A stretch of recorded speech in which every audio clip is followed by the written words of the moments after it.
Et bienvenue à tous donc, pour cette troisième conférence cet après-midi, donc avec Philippe Yonnet. Donc Philippe, tu vas nous parler de split testing SEO. À toi de jouer. Oui, de split testing pour le SEO. Et donc on ne va pas parler de l'aspect compatible ou pas avec le SEO, de faire de l'A/B testing. Donc si vous êtes trompé de conférence, je vous signale tout de suite, on va vraiment parler de faire du split testing pour tester si ce que vous faites comme changement pour le SEO, ça marche ou non.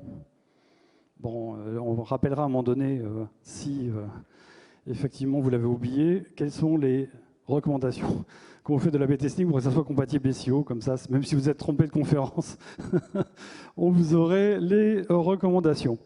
Bien, alors je me présente en 2 minutes, je suis donc le patron de l'agence Search4Site, de l'agence Naper. C'est l'habitude en fait, c'est mon ancienne agence Search4Site, désolé. Pour ceux qui ont oublié l'actualité des agences pendant le Covid, voilà, j'ai revendu les parts que j'avais dans Search4Site et j'ai créé donc cette nouvelle agence Naper, avec toute une joyeuse équipe qui accompagne les clients sur des sujets liés au search marketing. Alors si vous voulez en découvrir un petit peu plus sur l'agence Naper, eh bien vous pouvez aller sur notre stand et pour information, il y a un Mova Globe à gagner. Alors le Mova Globe, c'est cet étrange objet qui arrive à tourner tout seul et qui simule un globe terrestre. Voilà, c'est un cadeau de geek. N'hésitez pas à participer à ce mini-jeu concours. Bien, alors, abordons le vif du sujet et apprenons à faire des split tests pour le SEO. Alors, je vous donne en quelques mots le plan de mon intervention. On va commencer par quelques définitions et rappels pour que vous fassiez bien la différence entre l'A/B testing, le split testing et puis tout ce qui est testing MVT. On va parler après de la raison pour laquelle c'est intéressant en 2021 de faire des tests de ce type-là.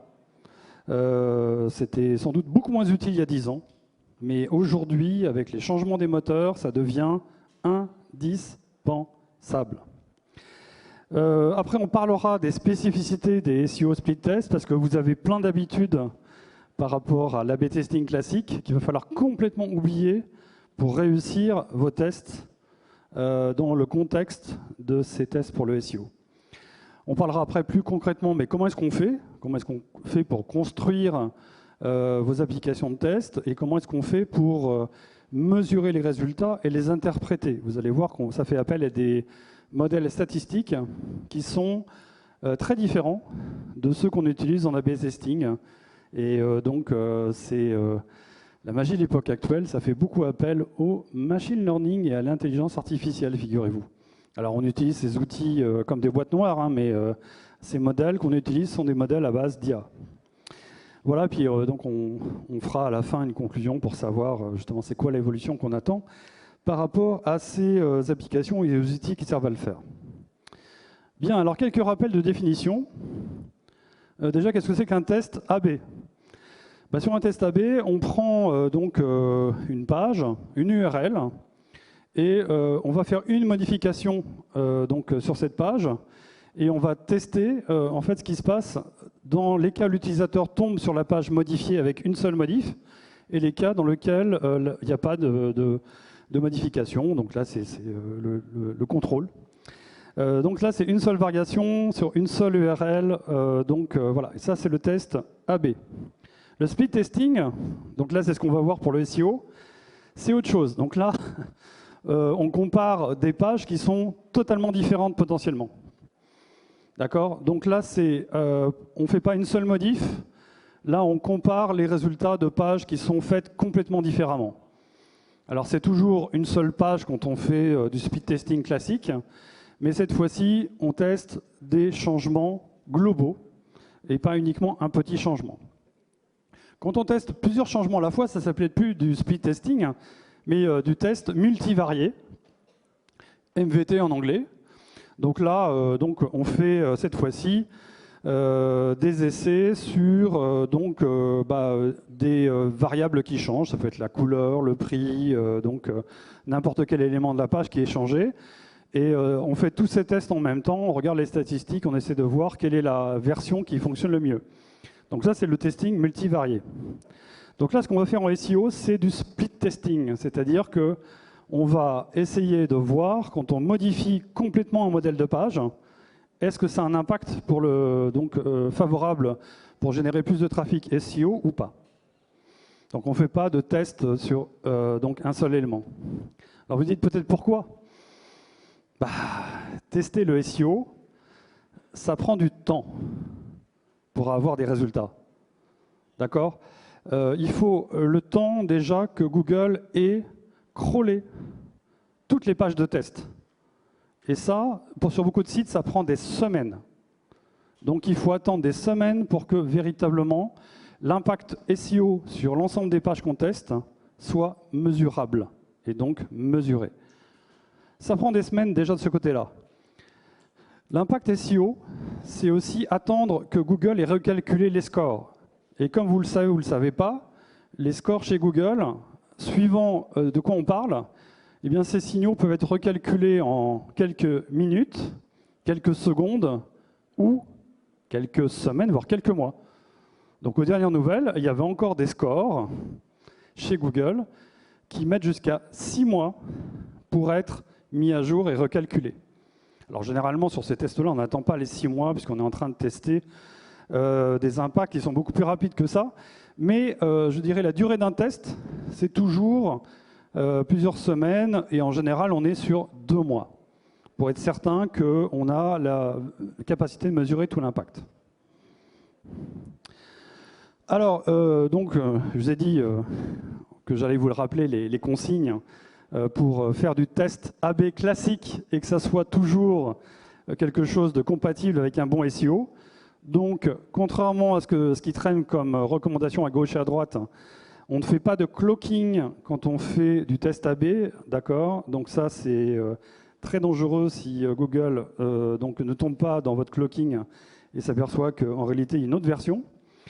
Donc, évitez de montrer 2 pages différentes à Google sans canonical. Donc là, c'est la base. Si vous faites des redirections, pensez à faire des redirections 302, et non pas des 301, parce que dans ces cas-là, vous allez avoir 2 versions de la page qui seront mises en cache.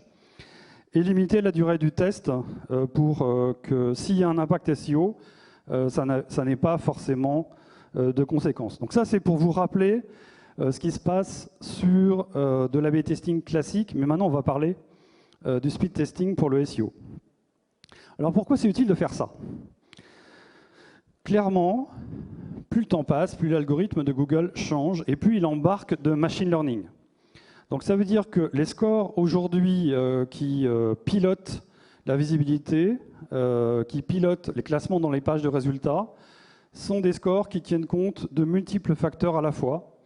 Et c'est ce qu'on voit notamment dans les broker updates, où si vous voulez revenir après avoir été impacté fortement par une broker update, il faut impérativement travailler sur plein d'éléments à la fois pour avoir des chances de remonter. Donc ça veut dire que pour améliorer ces positions, il n'y a plus de magic bullet, il n'y a plus des situations dans lesquelles un seul changement peut avoir des grosses conséquences sur votre référencement. Il faut avoir une approche holistique, il faut avoir une approche en kitchen sink, comme on dit en anglais. Donc c'est-à-dire que tout peut avoir une influence sur votre SEO finalement. Et ça veut dire que ça devient compliqué de savoir quel est l'ensemble des modifications que vous devez faire pour avoir des résultats et éventuellement prédire si ce que vous faites comme modification va avoir un impact positif ou négatif. C'est surtout ça.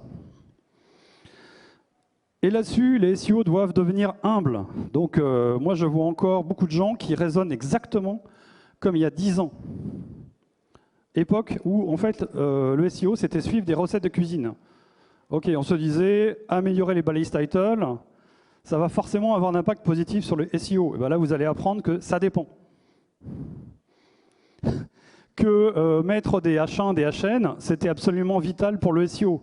Bah là, si c'est combiné avec d'autres facteurs qui vous font classer dans des pages qui sont considérées comme étant globalement de mauvaise qualité, vous allez descendre dans les classements en rajoutant des HN là où vous n'en avez pas.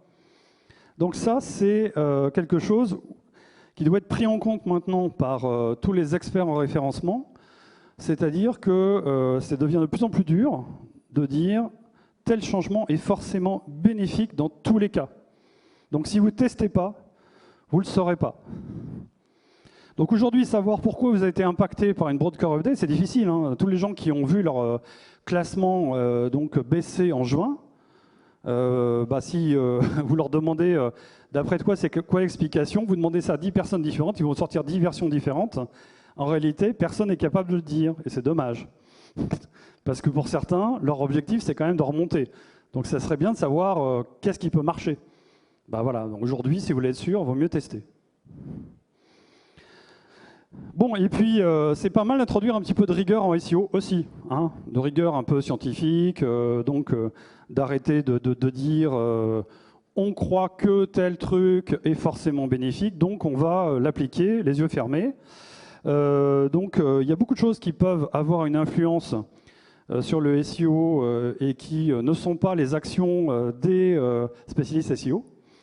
Et donc ça, c'est quand même bien aujourd'hui de savoir faire la différence entre ce qui marche vraiment dans un contexte donné et ce qui n'est pas forcément quelque chose qu'on peut attribuer au travail du spécialiste SEO.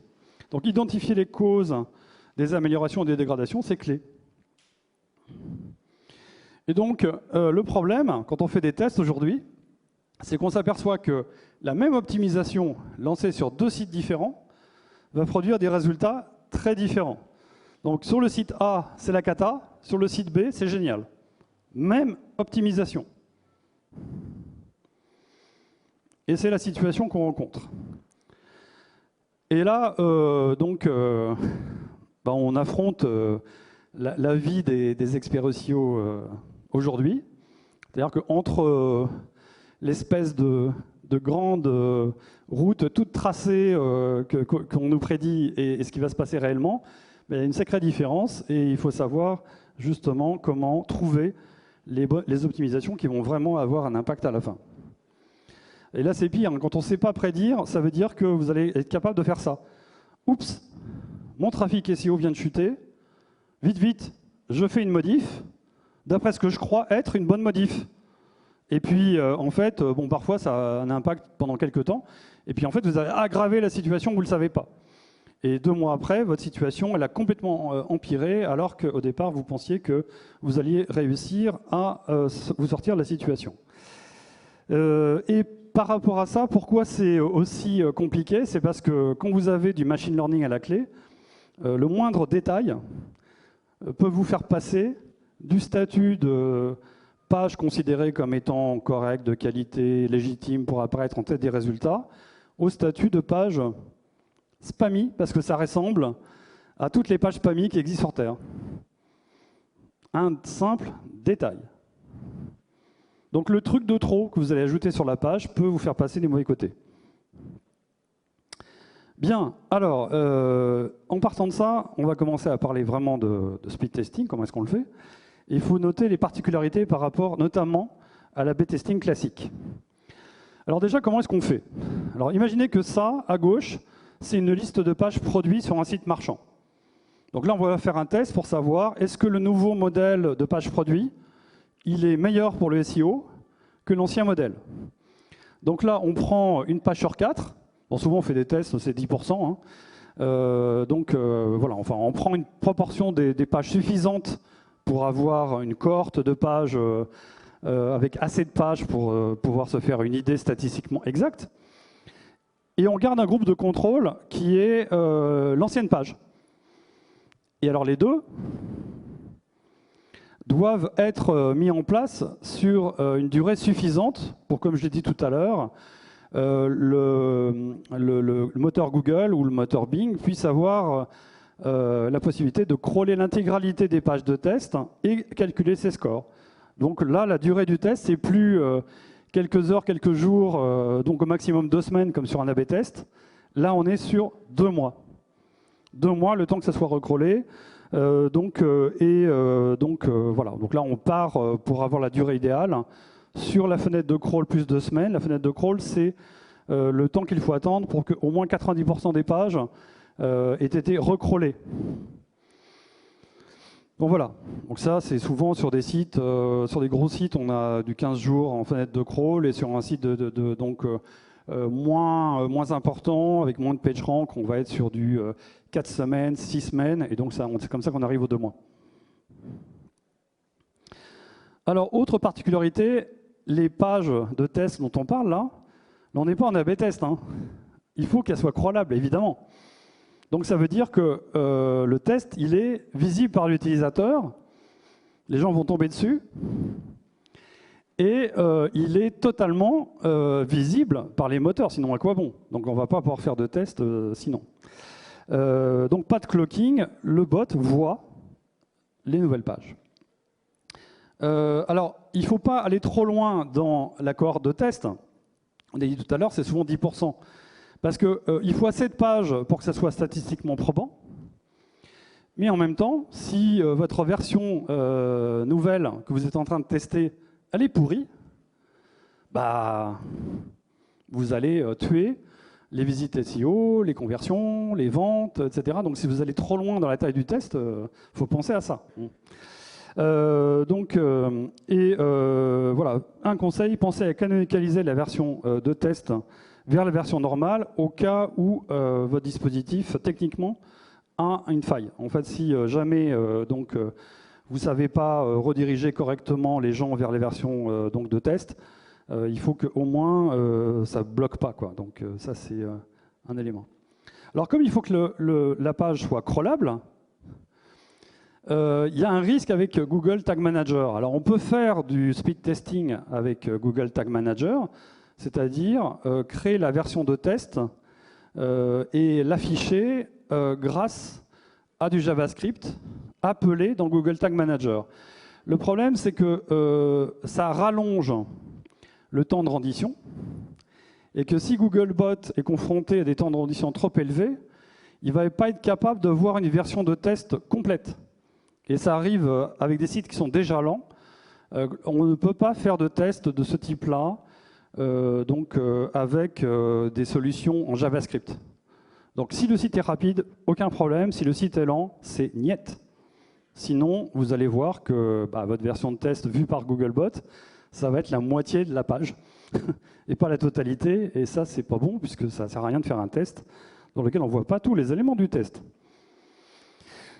Alors, il y a beaucoup d'outils d'A/B testing qui fonctionnent également avec des modifs en JavaScript. Pour la même raison, on ne pourra pas les utiliser sauf solution dans lequel on a un contexte où les pages sont très rapides à être générées en JavaScript. Donc il faut utiliser des outils server-side de préférence. Autre spécificité, alors là très très importante, la manière de vérifier la confiance dans les résultats est totalement différente. On change de méthode statistique parce que dans une approche d'A/B test, on part sur 2 hypothèses qui cette fois-ci sont fausses. C'est-à-dire qu'on sait à l'avance qu'on est en train de tester l'impact d'un changement. Et on ne part pas de l'hypothèse que le changement peut être causé par autre chose que notre test. Ça, c'est une hypothèse forte. Oui, mais en SEO, là, donc notre test qui va durer 2 mois, il y a plein de choses qui peuvent aboutir à un changement de trafic qui peut être autre que les changements qu'on a apportés aux pages. Donc là, l'hypothèse habituelle, elle est d'emblée considérée comme extrêmement faible. Du coup, il faut pas partir là-dessus, hein. Ensuite, on raisonne à partir de moyennes. Vous allez voir que c'est une différence. Et surtout, la temporalité n'a aucune importance dans le test A/B test. Là, c'est OK, on teste ça sur une certaine durée, mais on ne regarde pas les séries statistiques. On fait la moyenne sur la durée. D'accord ? On ne se préoccupe pas de savoir quel résultat a été obtenu au bout de 1 jour, 2 jours, 3 jours, 8 jours, etc. Alors que là, quand on va analyser les tests SEO, on va regarder ce qui se passe au fur et à mesure de l'échelonnement du test. Donc là, voilà. Donc ça, c'est... Et pour ça, on a besoin de méthodes statistiques différentes. Donc, Ce qu'on fait, c'est on essaye d'utiliser ce qu'on appelle les méthodes d'inférence causale. Alors c'est un gros mot pour dire une chose très simple, c'est-à-dire qu'on utilise des méthodes dont l'objectif c'est d'estimer quelle est réellement la probabilité pour que le changement qu'on a apporté soit vraiment la cause de l'impact qu'on voit.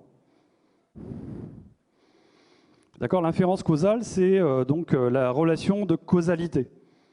Voilà, donc là, on cherche à établir si, statistiquement, on a une certitude, ou en tout cas une très grosse probabilité pour qu'il y ait bien une relation avec le changement dans l'impact que l'on voit.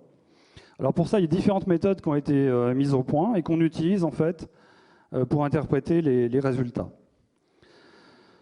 Donc, alors, on a donné quelques prérequis déjà, il y en a d'autres. Donc, page en test scrollable, on l'a dit.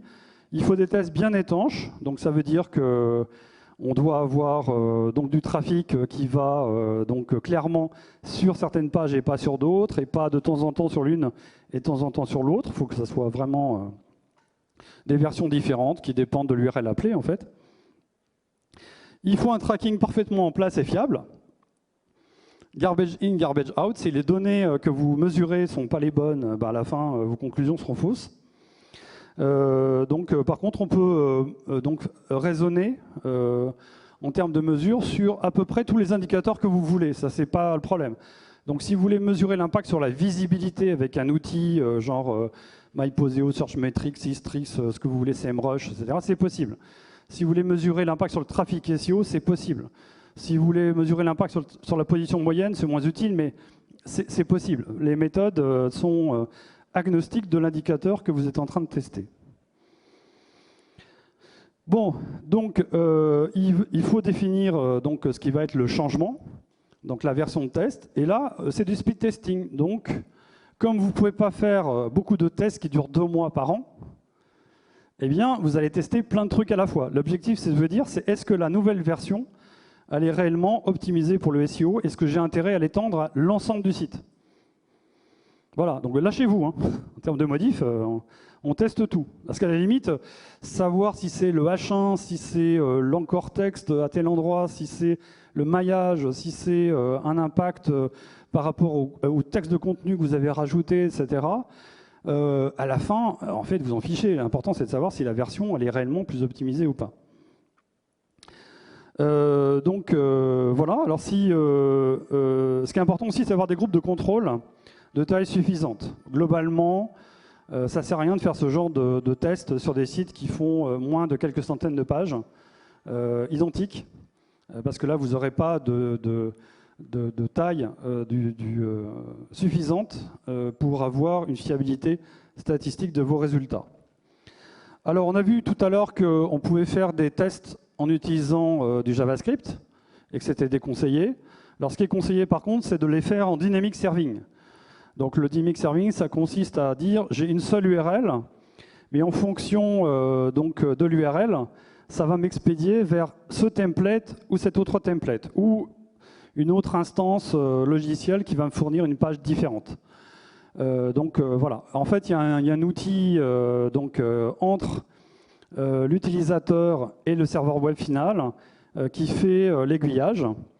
Alors cet outil, ça peut être un boîtier physique, donc ça peut être un reverse proxy, ça peut être un CDN, ça peut être tout ce qu'il y a généralement entre un utilisateur et le serveur final. Il faut un redirecteur qui soit capable de reconnaître quelque chose dans la syntaxe d'URL pour renvoyer vers telle ou telle partie du site. Alors on peut le faire via les CDN, hein, donc c'est assez facile maintenant avec des outils comme Cloudflare. Chez Akamai, il y a un truc qui s'appelle Forward Rewrite, donc ça sert à faire ça aussi. Voilà, il suffit d'avoir une petite regex qui va déterminer quelle règle de redirection suivre, et ça permettra de pointer vers la page de test. Et puis là, on arrive à la phase la plus marrante, c'est interpréter le test. Donc, les données qui servent en fait à mesurer les résultats, on peut les extraire de tous les outils habituels, hein, Web Analytics, Search Console, les logs, donc ça, aucun problème. Et donc, dans la mesure, on va donc travailler sur cette histoire d'inférence causale. Alors, là, je vais vous expliquer un petit peu comment ça marche, mais sachez qu'il y a des outils pour le faire, hein, donc heureusement. Voilà. Donc, qu'est-ce qu'on fait avec justement ces outils et ces modèles statistiques? En fait, on construit un modèle de prévision. On fait manger au modèle les données du passé, et on lui dit, OK, maintenant, prédis-moi ce qui va se passer dans l'avenir à partir de ce que tu as mangé avant. Alors, pourquoi il y a de l'intelligence artificielle dedans? Parce qu'effectivement, il faut déjà que le modèle soit prédictif, mais en plus, il faut qu'il avale non seulement ce qui se passe sur le site, mais sur tous les groupes de contrôle. Donc, et là, c'est d'autres groupes de contrôle dont je parle. En fait, imaginez par exemple qu'un site baisse en visibilité et baisse en trafic SEO, parce que c'est ses concurrents qui montent. Bah, faut le savoir. Donc j'ai besoin que mon modèle le sache. Donc je lui fais aussi avaler au modèle les stats de mes concurrents, à titre de contrôle. Imaginez que, en fait, mon trafic SEO augmente, mais que le trafic SEO de tous les concurrents augmente aussi. Est-ce que je peux attribuer mon augmentation de trafic SEO au travail que j'ai fait d'optimisation? Ben non. La cause, elle est ailleurs. Donc c'est pour ça que je lui fais manger les données d'autres groupes de contrôle. Et après, on compare donc le résultat et la prévision. Donc là, en clair, sur ce graphique, on a donc le modèle avec la courbe en bleu. Les données réelles, c'est en vert. Et après, je calcule la différence entre la réalité et puis ce qui a été prédit. Et après, ça fait des courbes qui vont m'amener à pouvoir, cette fois-ci, les traiter pour vérifier la probabilité d'une causalité. Voilà. Et ça donne donc ce genre de courbes qui sont faciles à interpréter quand on a l'habitude, mais en fait, c'est pas difficile. En haut, vous avez quoi? Vous avez donc les données fournies par le modèle et la comparaison avec ce qui se passe dans la réalité. D'accord?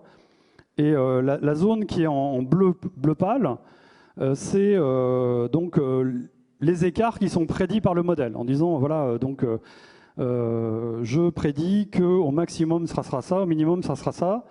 Et donc, si je reste à l'intérieur du cône, là, c'est que, normalement, mon modèle prédit pas trop mal la réalité. Quand ça sort de la zone bleu pâle, c'est signe que le modèle a une faille et il faut corriger le modèle.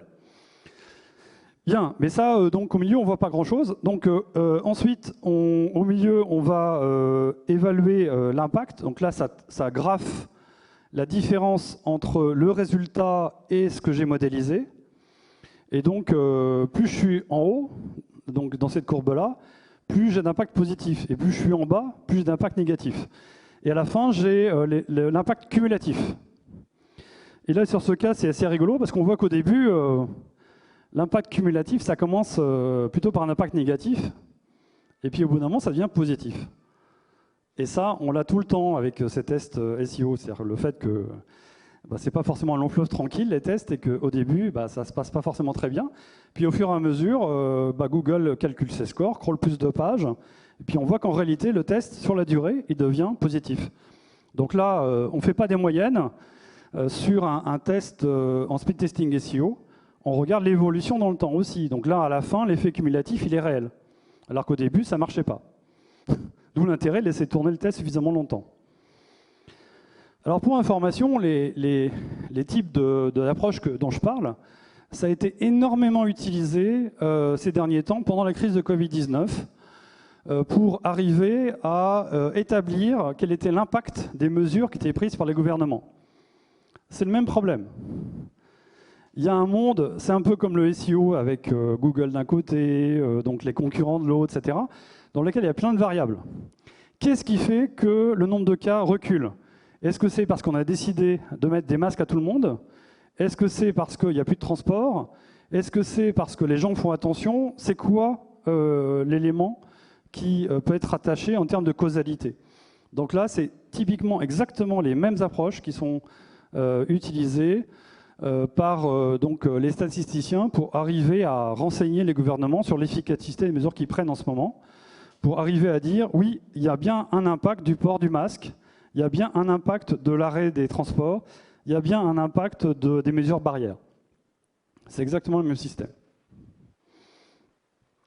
Alors aujourd'hui, en fait, on n'est pas très nombreux dans le monde encore à faire ça, mais le club, qui était très restreint au départ, il est en train d'augmenter.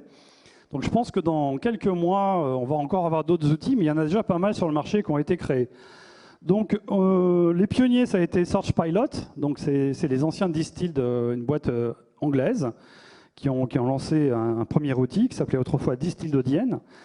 Maintenant, il y a d'autres boîtes américaines et européennes, donc SEO Scout, SEO Testing, Rank Science et ClickFlow, qui ont mis en place des outils. Alors ces outils, ils ont deux objectifs. Vous aider à faire des tests et derrière, vous aider également à interpréter ces tests en faisant le travail statistique pour vous. Alors, il y a encore des progrès à faire sur ces outils côté statistique, parce que c'est vrai que maintenant, ça fait 2 ans que j'ai commencé à travailler sur les modèles, et donc j'ai un petit peu de recul dessus, et je vois bien que, en fait, les stats qu'ils fournissent et les interprétations ne sont pas forcément les bonnes.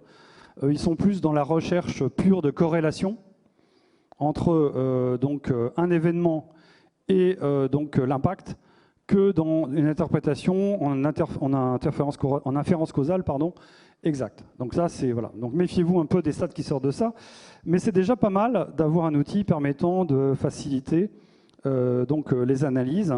De toute façon, au début, il faut apprendre à utiliser les modèles, et au moins ils vous fournissent les données brutes. Donc c'est à vous de pouvoir interpréter correctement la réalité des résultats qui vous sont fournis par ces outils. Alors pour information, il y a un outil sympa qui va bientôt apparaître en Europe chez SEMrush, qui s'appelle SpeakSignal, et qui permet de faire à la fois des tests. Alors ça fonctionne en JavaScript. Donc si vous avez des sites lents, avec des renditions lentes, hélas, vous ne pourrez pas l'utiliser. Mais si vous avez des sites faits normalement et qu'il n'y a que ce JavaScript-là à rajouter, il n'y aura aucun problème pour l'utiliser. Donc ça vous permet de modéliser très facilement des tests, avec plein de possibilités, et derrière, d'avoir les analyses justement sur l'inférence causale, et de pouvoir en tirer des conclusions sur les résultats que vous obtenez vraiment ou non en SEO avec vos modifications. Donc voilà, donc il y a une interface très simple pour élaborer des tests. Ça ressemble à B-Testy, en fait, comme pour ceux qui connaissent, pour fabriquer des pages différentes. Donc là, tout ce qui peut être fait en modifiant des CSS ou en modifiant du HTML en JavaScript, c'est possible avec cet outil-là. Alors, pour finir, qu'est-ce qu'on obtient quand on fait des tests de ce type-là comme résultat? Alors déjà, on va vous demander, d'après vous, si on enlève les textes SEO des pages listing d'un site e-commerce, est-ce que vous pensez que ça va être positif ou ça va être négatif? Qui pense que ça va être positif? Qui pense que ça va être négatif? Grosse majorité. Bon, je retiens. Question suivante. Quel est l'impact d'ajouter des mots-clés SEO dans les balises d'un site? Alors, celles que vous voulez, hein, H1, etc. Donc, voilà. Est-ce que vous pensez que c'est positif? Est-ce que vous pensez que c'est négatif? D'accord, donc là, c'est partagé également.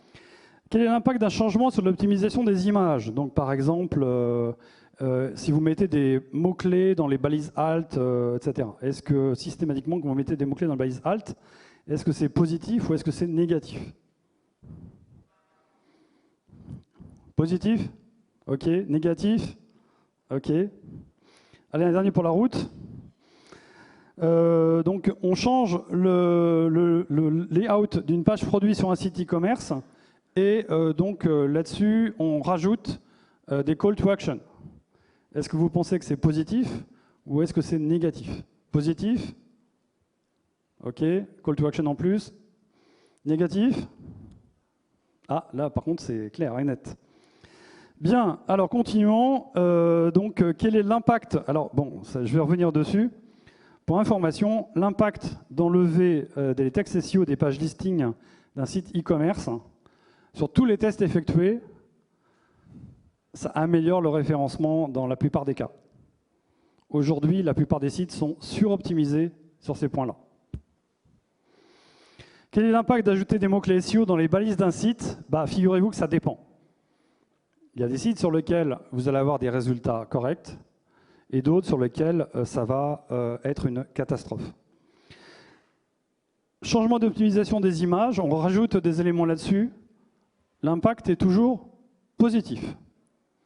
Ah, intéressant. Impact d'un changement de layout de page produit avec des call to action donc supplémentaires dessus. Eh bien, ça dépend. Donc là, on est sur des cas dans lesquels le contexte est important.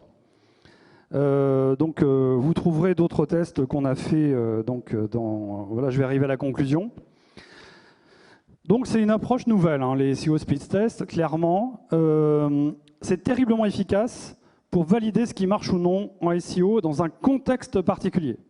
Donc là, ce qu'il faut retenir, c'est qu'on est arrivé à une ère dans laquelle il n'y a plus de recette de cuisine universelle. Ça dépend de sur quelle page de site on le met, ça dépend de l'environnement du site, ça dépend de ce qu'est le site, et vous allez avoir des résultats différents suivant le contexte. Il existe clairement des spécificités pour créer vos tests par rapport à de l'A/B testing traditionnel. Si vous pensez que vous pouvez faire ça avec votre outil d'A/B test classique, ce n'est pas possible. Et ensuite, il faut utiliser des modèles statistiques appropriés pour justement arriver à savoir véritablement si on peut attribuer aux changements que vous avez effectués pour optimiser vos pages l'impact positif ou négatif que vous avez. Voilà, donc ça, c'est quelque chose que vous pouvez faire avec des outils, hein, dont vous avez eu la liste, ou alors on peut faire ça pour vous si vous voulez. Bien. Merci beaucoup. Merci Philippe. Question mug. La fameuse question mug. Alors, question mug, est-ce que quelqu'un a retenu le nom de l'outil que développe en ce moment SEMrush? Oui, c'est ça. Voilà, donc bravo. Donc c'est Speed Signal, qui est déjà en version bêta, hein, mais qui a été plutôt proposé à des clients américains pour l'instant. Voilà, si vous avez des questions. Oui. J'ai une question, c'est peut-être une histoire de compréhension, mais tout à l'heure tu disais qu'il fallait canonicaliser la page, la nouvelle ou l'ancienne? En fait, c'est bien Parce que de... si la canonicalise, elle n'est pas indexée. Oui, en fait, si tu veux, il faut avoir la possibilité de renvoyer vers l'ancienne version de la page quand tu fais le test, si jamais tu as un problème. Donc c'est un aspect de rollback. D'accord? Donc en fait, ce qui se passe, c'est quand tu fais des tests où tu n'es pas sûr que les gens vont voir la même URL que celle que tu attends. Donc dans ce cas-là, ce que ça va faire, c'est renvoyer vers la page habituelle, l'ancienne version. Donc là, imagine que tu as fait des modifs en JavaScript et que, tu vois, en fait, tu as une nouvelle URL qui soit indexable. Tu veux pas ça. Tu veux que l'autre URL, celle que tu montres qui ne devrait pas être vue, ça soit renvoyé sur l'URL correspondant à l'ancien modèle. Okay. C'est juste pour faire une sécurité dans le cas où ton test en JavaScript en particulier, il ne marche pas. Une petite dernière peut-être? Imaginons un site de e-commerce avec un paquet de fiches produits. Si vous prenez 25% et que vous faites une nouvelle UI, vous changez les boutons de place, vous changez un peu les couleurs et tout, niveau UI, UX de l'utilisateur, quand il va surfer sur le site, qu'il va passer d'un article à un autre, il va être bousculé dans son navigation. Ça ne peut pas aussi poser des soucis, ça? Si, bien sûr. Donc c'est pour ça déjà que c'est jamais 25%. Hein, tu vois, on est plutôt sur une page sur 10. Et c'est aussi pour ça que en fait, tu ne fais pas des tests complètement n'importe comment. Donc tu n'es pas en train de tester une version complètement au hasard par rapport à l'ancienne. Tu es en train de tester celle qui est censée être mieux, et mieux aussi d'un point de vue UX. Donc c'est clair que tu vas avoir des gens qui vont tomber sur une version intéressante d'un point de vue X, et puis après l'ancienne qui est moins bien. Mais c'est la contrepartie de ce que tu décides de faire, quoi. Donc, mais tu as raison, c'est une objection qu'on a déjà eue sur des cas. Mais bon, on a quand même obtenu gain de cause. Bon, une dernière. Bonjour Philippe, merci. Un sujet très, très cool. J'ai une question, mais qui vient de la première question qui a été posée, parce que je pense que ça reste pas très clair au niveau de mesure. Parce que si je comprends bien, dans le cas de AB test, on crée de nouvelles pages avec des changements. Et ces pages vont coexister avec les pages de contrôle, donc Oui. sans changement. Donc, les critères de mesure qu'on va utiliser, ça va être des critères de visibilité, donc des positions, des clics, des visites. En premier lieu, le plus souvent, tu utilises des critères de trafic SEO. De trafic, c'est-à-dire pour avoir du trafic SEO, il faut positionner ces pages. C'est-à-dire, est-ce qu'il n'y a pas de contradiction qu'on doit les canonicaliser pour éviter des duplicates? Et parce que là, en fait, on doit positionner les pages. Et comment on peut positionner les pages qui sont avec du canonical? Et la deuxième question, là, sur les Causal Impact graphiques, le KPI utilisé, c'était des clics. Mais les clics sur les pages canoniques, on ne les a pas. Alors, encore une fois, hein, ton problème, imagine que tu aies fait une version de test qui est valable pour la page produit référencée 2348. D'accord? Et après, tu as la page produit 2347. La 2348, après le test, elle appelle une nouvelle version de la page. Donc c'est une autre URL que la page 2347.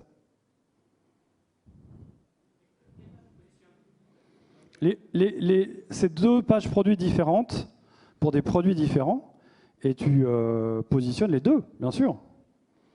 Et tu compares les positionnements obtenus avec une version et avec une autre. Mais donc le risque que tu as quand tu fais des tests, notamment avec des outils et notamment avec des solutions en JavaScript, c'est que l'URL qui soit appelée, ça ne soit pas les anciennes URL que tu as partout sur le site, que ça soit une nouvelle URL. Et donc c'est pour ça que tu ne veux pas que ces URL erronées, en fait, celles-là soient crawlées indexées. C'est là où tu mets une canonical vers l'ancienne URL. Mais tu as toujours tu vois, une page différente pour la 2347 et pour la 2348, et tu positionnes les deux. Je vais vous laisser finir Ouais. juste à côté. Merci beaucoup Philippe, et merci pour vos questions.